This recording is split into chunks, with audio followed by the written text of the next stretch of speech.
Hey everyone, for this video lecture I want to discuss a question from a student named Kimberly, and she wanted to know how one deals with having impatience from not having what you expect appear soon enough. Now, or I believe her exact question is, how does one deal with the impatience of not seeing changes in one's life soon enough? Well, my answer to that would be, it's not that you're not seeing changes. I'm sorry, it's not that your life isn't changing. What's happening is that you're assuming there are no changes because you can't see them immediately, if that makes any sense. The analogy I like to use is the analogy of when you put a seed into the ground to grow. The minute that seed goes into the ground and it senses the soil, it begins changes within itself. It begins to grow roots, and as those roots begin to grow, it has enough nutrients to actually sprout, whether it be a flower or beans or fruit. So if you were to walk by that seed in the ground, and just because you couldn't see anything, you wouldn't say that there's no changes happening. You wouldn't say that, damn it, the seed's not working, there are no changes because I couldn't see them. You'd actually understand that changes are taking place. They're just taking place beneath your perception, your ability to perceive them. Same as when you're manifesting. When you're manifesting, changes are happening. It's just that when they initially start to happen, roots are being put down. And as those roots are being put down, you currently initially may not have the perception of the changes taking place, if that makes any sense. What I tell people, I like to recommend, is that you buy a plant, or you buy a pot, buy some soil, buy some seeds, and then put those seeds in the pot, and then those will be a daily reminder to you as they're growing, that just because you don't see what's happening doesn't necessarily mean that nothing's happening. It just means that you're unable to see it temporarily, but you still know that the seed is undergoing changes and that growth is happening. So essentially, as I reframe this for you, remind yourself that it's not that changes in your life aren't taking place. It's just that you're not perceiving them right now because they're taking place on an energetic level. And as this energetic level is happening, the universe is actually creating roots so that those roots can provide routes to allow you to achieve your dreams. So think of it that way. Right now, your seed has been planted, the roots are growing in the seed. And as those roots are growing, you're going to give it a little bit of patience, and you're going to remind yourself every time you look at those seeds you planted, that just because you can't see something happening doesn't mean something isn't happening. So that would be the advice I would have to give to you guys.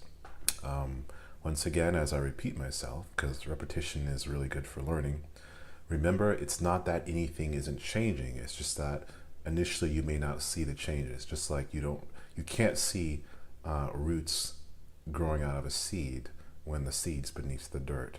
That doesn't necessarily mean that it's not happening. And that also brings up another metaphor, is that when you put a seed in the dirt, for the first week or so, if you don't see anything happening, you're not going to throw the whole plot, you're not going to throw the pot away, and you're not going to stick your finger into the dirt and pull up the seed to make sure it's working, because then you kill the seed. So the analogy of that is, you're not going to start explaining to people what you're doing and asking for them to reaffirm that it's working because you're pulling up the seed. You have to have trust. You have to allow that seed to grow. You have to give it time to develop.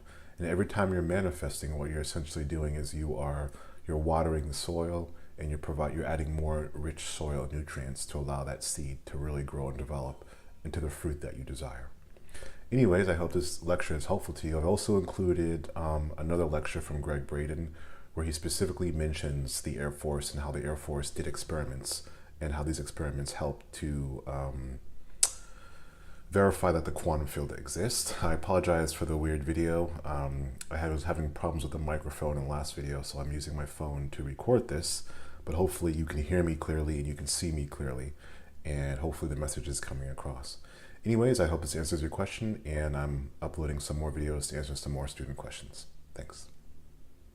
It's not one time only healing. They do this all the time. But when Western scientists see this, it makes no sense, because Western science says that our beliefs and our feelings and our emotions have no effect on the world outside of our bodies. But we know that that's not true.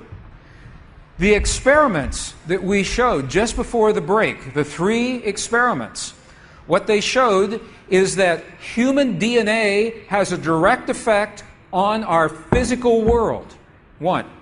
Number 2, they showed that human emotion changes the DNA that is changing our physical world. And it's happening because there's a field that connects everything together. The experiments suggest that Max Planck's matrix, this matrix, is the conduit. Now, the idea that everything is connected is a very old idea. Even in science, in the late 1800s, there was a belief that there was an invisible web of energy that connects everything in the 1800s. And scientists were in a very heated debate, very controversial, as to whether or not this field exists. There was a very famous experiment that was conducted to determine if the field called the ether field actually existed. In the year 1887, the very famous Michelson-Morley experiment was designed to tell once and for all, is the field here or no? Yes or no? The field exists? It does not exist. In my opinion, it was a good experiment. However, it was poorly interpreted.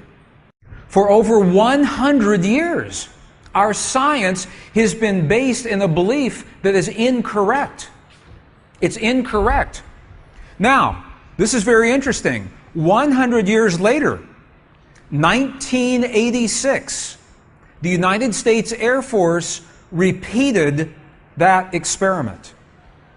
1986, the United States Air Force replicated the Michelson-Morley experiment.